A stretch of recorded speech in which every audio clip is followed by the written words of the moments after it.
तो 15 मार्च 2026 यह तारीख भारत के चुनावी कैलेंडर में एक बहुत बड़े दिन के तौर पर दर्ज हो गई है। इसी दिन चुनावी आयोग ने चुनावी बिगुल फूंक दिया। और यह सिर्फ कुछ राज्यों के चुनाव नहीं हैं, बल्कि ये वो चुनाव हैं जो देश की राजनीति की अगली दिशा तय कर सकते हैं। चलिए समझते हैं कि ये चुनावी चक्र असल में कितना बड़ा है और इसके क्या मायने हैं। तो ये चुनावी दंगल कितना बड़ा है? देखिए, इसमें कुल 5 बड़े मुकाबले शामिल हैं, 4 राज्य और एक केंद्र शासित प्रदेश। ये चुनाव आप समझिए कि पूर्व में पश्चिम बंगाल से लेकर दक्षिण में तमिलनाडु और केरल तक पूरे भारत के राजनीतिक मिजाज का एक बहुत बड़ा पैमाना होने वाले हैं।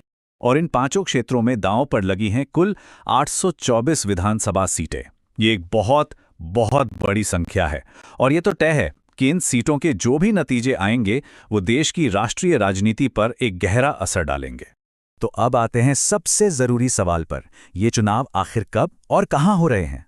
चलिए एक नजर पूरे शेड्यूल पर डालते हैं। देखिए, चुनाव आयोग ने इस बार वोटिंग प्रक्रिया को काफी कसा हुआ रखा है। 9 अप्रैल को असम, केरल और पुडुचेरी, इन तीनों जगहों पर एक ही दिन में वोटिंग खत्म हो जाएगी।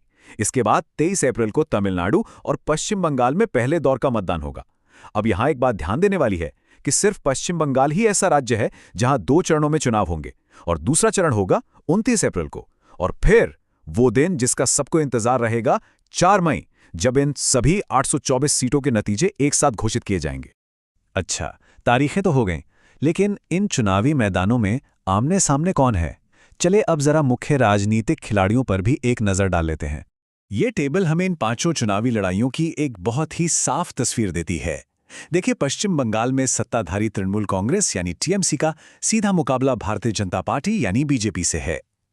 तमिलनाडु में द्रविड़ राजनीति की जो पारंपरिक लड़ाई है वो जारी है। सत्ताधारी डीएमके गठबंधन का सामना एआईएडीएमके गठबंधन से है। केरल की बात करें तो वहां लेफ्ट डेमोक्रेटिक फ्रंट यानी एलडीएफ और कांग्रेस के नेतृत्व वाले यूनाइटेड डेमोक्रेटिक फ्रंट यानी यूडीएफ के बीच सत्ता का पारंपरिक मुकाबला है। और वहीं पूर्वोत्तर में असम में बीजेपी के नेतृत्व वाले एनडीए को कांग्रेस गठबंधन से चुनौती मिल रही है। और पुडुचेरी में भी यही एनडीए कांग्रेस डीएमके गठबंधन के सामने खड़ा है। सबसे पहले बात करते हैं पश्चिम बंगाल की, जहां 294 सीटें दांव पर हैं। ये एक हाई वोल्टेज मुकाबला होने वाला है।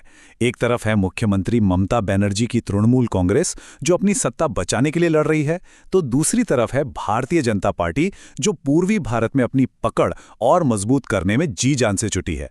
और हां, इस सीधी टक्कर के बीच लेफ्ट और कांग्रेस का गठबंधन भी अपनी खोई हुई जमीन वापस पाने की कोशिश कर रहा है, जो इस मुकाबले को और भी दिलचस्प बना देता है। अब चलते हैं दक्षिण की ओर, केरल। देखिए, यहां की राजनीति पारंपरिक रूप से 2 गठबंधनों के इर्द गिर्द ही घूमती है। एक तरफ है सीपीआईएम के नेतृत्व वाला सत्ताधारी लेफ्ट डेमोक्रेटिक फ्रंट यानी एलडीएफ, और दूसरी तरफ है कांग्रेस के नेतृत्व वाला विपक्षी यूनाइटेड डेमोक्रेटिक फ्रंट यानी यूडीएफ। हालांकि इन दोनों के अलावा बीजेपी के नेतृत्व वाला एनडीए भी राज्य में एक तीसरी ताकत के तौर पर उभरने की लगातार कोशिश कर रहा है। तो ये तो बात हो गई खिलाड़ियों और मैदान की, लेकिन ये चुनावी खेल आखिर किन नियमों के तहत खेला जाएगा और इसका पैमाना कितना बड़ा है? चलिए अब इसे भी समझ लेते हैं।